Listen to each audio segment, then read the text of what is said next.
ఓం నమ శివాయ శ్రీమాత్రే నమ. మిత్రులకి శ్రేయోభిలాషులకి అలాగే నన్ను ఇంతగా ఆదరిస్తున్న యూట్యూబ్ ప్రేక్షకులందరికీ కూడా పేరు పేరు ధన్యవాదాలు. మిత్రులారా, మీ అందరికీ కూడా ఆ పరాదేవత ఎల్లవెల్లలా మీతో ఉండి మీ మనోవాంఛ నెరవేర్చాలని మనస్ఫూర్తిగా కోరుకుంటున్నాను. ఈరోజు మనం అద్భుతమైన తేలికైన కార్తీక పౌర్ణమి రోజున చేయవలసిన ఉపాయాల గురించి తెలుసుకుందాం. ఈ ఉపాయాన్ని ఆడవారిని మగవారిని చేయవచ్చు.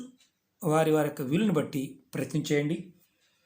కార్తీక పౌర్ణమి రోజున తెలిసి కానీ తెలియక కానీ కొన్ని పనులు చేయటం వల్ల అద్భుతమైన ఫలితాలు వస్తాయి.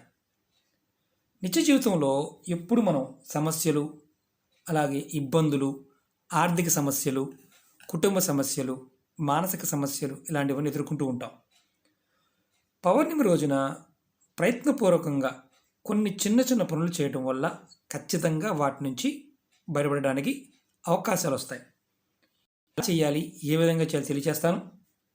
అలాగే మీకు ఈ వీడియో నచ్చినట్లయితే లైక్ చేయండి, నా ఛానల్ సబ్స్క్రైబ్ చేసుకోండి, పక్కనే ఉన్న గంట సింబల్ యాక్టివేట్ చేసుకోండి, 10 మంది మిత్రులకి షేర్ చేయండి. చాలామంది మిత్రులు పాత వీడియోలు అంటే కొత్తగా సబ్స్క్రైబ్ చేసుకున్నవారు అనేక రకాల సమస్యల మీద అడుగుతూ ఉన్నారు. మీరు నా వీడియోస్లోకి వెళ్ళండి. అక్కడ మీరు ఏదైతే మీరు చేయగలుగుతారో ఆ వీడియో చేయడం ప్రయత్నించేయండి. అనేక రకాల ఉపాయాలు చేయడం జరిగింది. ప్రయత్నపూర్వకంగా మీరు ఏది చేయగలుగుతారో అది చేయడానికి మాత్రమే ప్రయత్నించేయండి. అలాగే ఈరోజు ఉపాయంలో ఈ కార్తీక పౌర్ణమి మనకి సోమవారం నాడు వచ్చింది. అదే రోజు గ్రహణం కూడా ఉంది. అంటే ఉపఛాయ గ్రహణం, అంటే పూర్తిగా గ్రహణం కాదు, పాక్షికం. అది కూడా మన భారతదేశంలో కనిపించదు. అలాగే పౌర్ణమి రోజున ఈ చంద్రగ్రహణం రావడం, అలాగే ఈరోజు పౌర్ణమి అవ్వడం చాలా అద్భుతమైన శక్తి కలిగిన రోజుగా చెప్పవచ్చు. అలాగే పౌర్ణమి రోజున మనం దీపదానం చేయడం వల్ల అనేక జన్మలు, అంటే మనం ఎన్నో జన్మల నుంచి చేసిన పాపాలు, శాపాలు, కర్మలు ఇలాంటివన్నీ కూడా తొలగిపోతాయి. మన పెద్దలు చెప్పిన విషయం ఏంటంటే సమయానికి ఉండే శక్తిని ఆ సమయంలో మనం దైవారాధన చేయడం వల్ల కలిగే ఫలితాలని చాలా వివరంగా చెప్పడం జరిగింది. మనం జీవితంలో కొన్ని సందర్భాల్లో అన్ని రోజులు చేయకపోయినా ఆ సందర్భంలో చేయటం వల్ల ఫలితం అనేది, అంటే ఆ రోజు చేయటం వల్ల ఖచ్చితంగా ఫలితం అనేది వచ్చి తీరుతుంది. మనం కార్తీక పౌర్ణమి రోజున నిద్రలేచిన తర్వాత, అంటే మార్నింగ్ ఉదయాన్నే నిద్రలేచిన తర్వాత పౌర్ణమి రోజున మీరు ఇంట్లో మీ ఇంటి ఇలా కొంచెం లోటలో నీళ్ళు తీసుకొని దానిలో కొంచెం పసుపు నీళ్ళలో వేసి మీ ఇంటి బయట చల్లండి. గుమ్మం బయట, ఇంటి లోపల కాదు, గుమ్మం బయట. ఏదైతే నకారాత్మక శక్తి ఉంటుందో ఆ నకారాత్మక శక్తి తొలగిపోతుంది. అలాగే మీ ఇంటి ఆ రోజున కార్తీక పౌర్ణమి రోజున మీ ఇంటి మెయిన్ దర్వాజా మీద పసుపుతో స్వస్తిక్ ముద్ర వేయండి. మనం పూజ అప్పుడు వేస్తూ ఉంటాం కదా, అలా దర్వాజా మీద వేయండి. ఖచ్చితంగా మీ ఇంట్లోకి లక్ష్మీదేవి ఆహ్వానింపబడుతుంది. అలాగే మూడో పాయింట్ చెప్తాను. మీరు కార్తీక పౌర్ణమి రోజున నదిలో కానీ, సముద్రంలో కానీ, కాలువలో కానీ ఎక్కడైనా సరే దీపదానం చేయండి. అంటే దీపాన్ని వెలిగించి మనం వదులుతూ ఉంటాం కదా, అంటే అరటిపప్పు మీద, అలాగే పువ్వుల మీద పెట్టి, అలాగే జలవత్తులు మనం వదులుతూ ఉంటాం. మీరు వీలైనంత వరకు ఆ రోజున దీపదానం చేయడానికి ప్రయత్నించేయండి. దీపాలు వదలడానికి ప్రయత్నించేయండి. ఖచ్చితంగా మీకు జన్మ జన్మాంతరాల్లో ఉన్న కర్మలు తొలగి అద్భుతమైన ఫలితాలు కలుగుతాయి.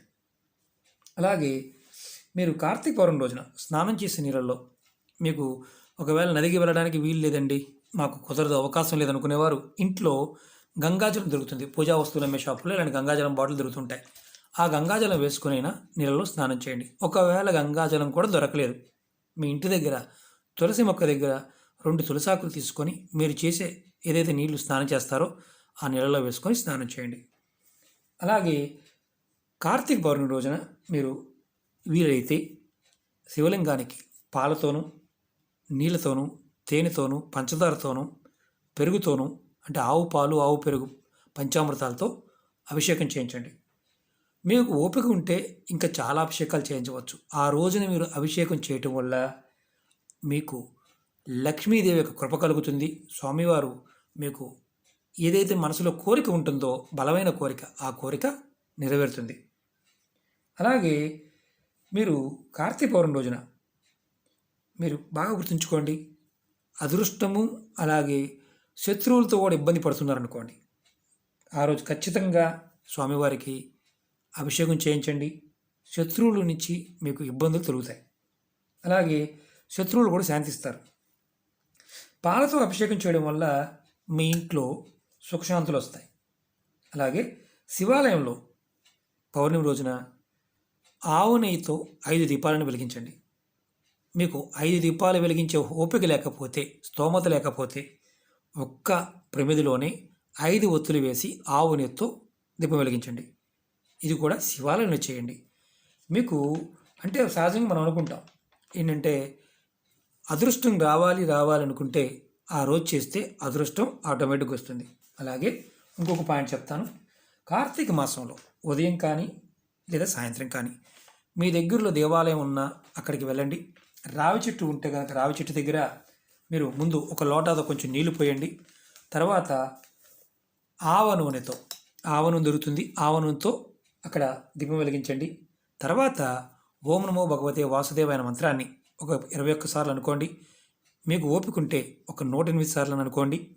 అలాగే ఆ రోజు మీరు పౌర్ణమి రోజున ఎన్వి తినడం అనేది పొరపాటు చేయమాకండి.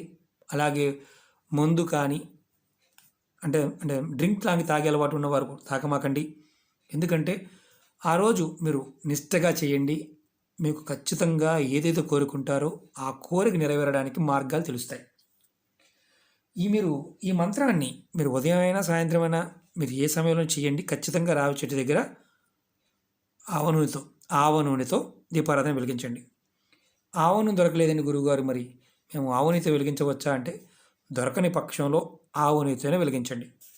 అలాగే మంత్రాన్ని మాత్రం కంపల్సరిగా జపం చేయండి. ఓం నమో భగవతే వాసుదేవాయ.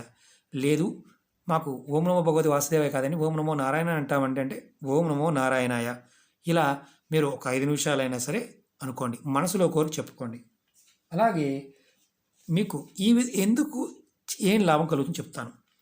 ఇది చేయటం వల్ల, ఈ ఉపాయం చేయడం వల్ల మీకు గ్రహపీడలు లాంటివి ఏదైనా ఉంటే తొలగిపోతాయి. అంటే మీ జాతకంలో గ్రహాల వల్ల ఇబ్బంది పడుతున్నారు, రాహుకేతుల వల్ల ఇబ్బంది పడుతున్నారు, కుజుల వల్ల ఇబ్బంది పడుతున్నారు, శని భగవానుడి వల్ల ఇబ్బంది పడుతున్నారు, గురుబలం లేదు, ఏది లేకపోయినా సరే మీరు చేస్తే గ్రహపీడ అనేది తిరుగుతుంది. ఆ శ్రీమన్నారాయణుడు ఖచ్చితంగా మనకి రక్షణ కల్పిస్తాడు.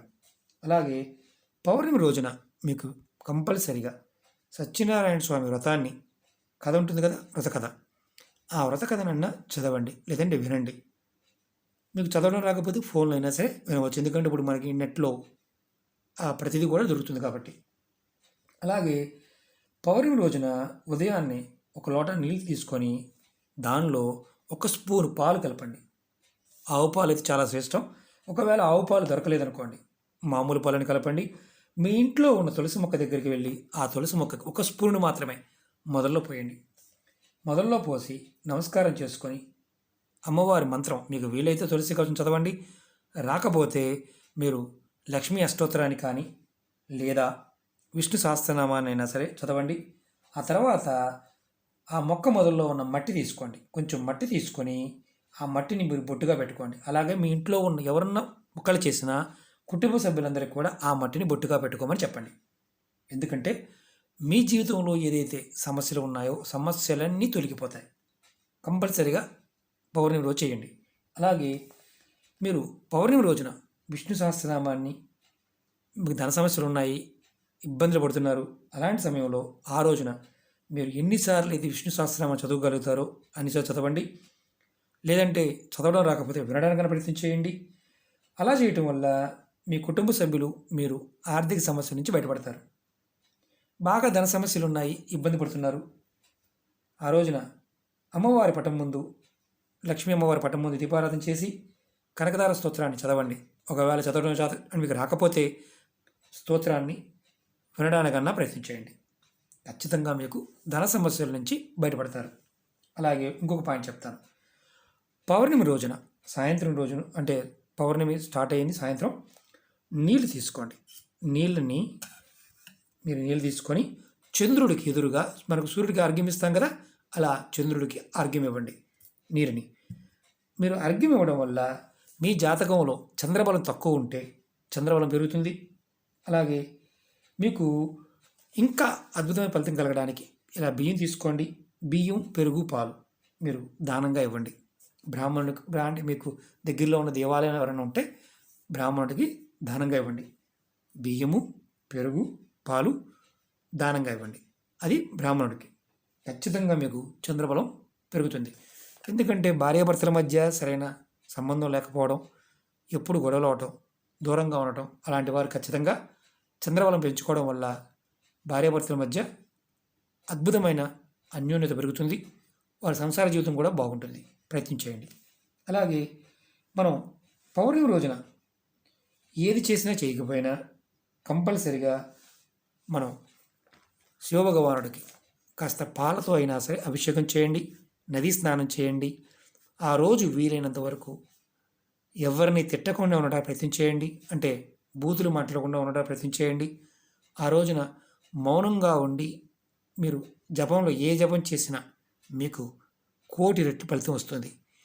చిన్న చిన్న ఉపాయాలు ఇవన్నీ చిన్న చిన్నవి. ఇందుట్లో మీరు స్నానం చేసే నీళ్ళల్లో తులసాకు వేసుకుని స్నానం చేసిన ఆ సమయంలో మన పుణ్యతీర్థాలన్నింటినీ కూడా అంటే గంగా, గోదావరి, కృష్ణ, పెన్నా, తుంగభద్ర, నర్మదా, తపతి, యమున, సరస్వతి ఈ నదుల పేర్లన్నీ చెప్పుకొని మీకు ఏ నది మీకు మీ ఆ సమయంలో బుర్రకు వస్తుందో, ఆలోచన వస్తుందో ఆ నది పేరు చెప్పుకొని చేయడం వల్ల ఆ నదిలో స్నానం చేసిన పుణ్యఫలం వస్తుంది. సప్త సముద్రాల్లో చేసిన పుణ్యఫలం వస్తుంది. కాబట్టి అదన్నా చేయండి. ఖచ్చితంగా పరిపూర్ణమైన నమ్మకంతో ప్రయత్నం చేయండి. ఖచ్చితమైన మార్పు వస్తుంది. మిత్రులరా, ఈ చిన్న చిన్న ఉపాయాల్లో ఏదైనా ఒకటైనా సరే ప్రయత్నం చేయండి. మార్పు అనేది ఖచ్చితంగా వస్తుంది. నెక్స్ట్ వీడియోలో మనం చాలామంది మిత్రులు అడిగారు. మామూలుగా మేము స్వామివారికి అభిషేకం చేస్తూ ఉంటామండి.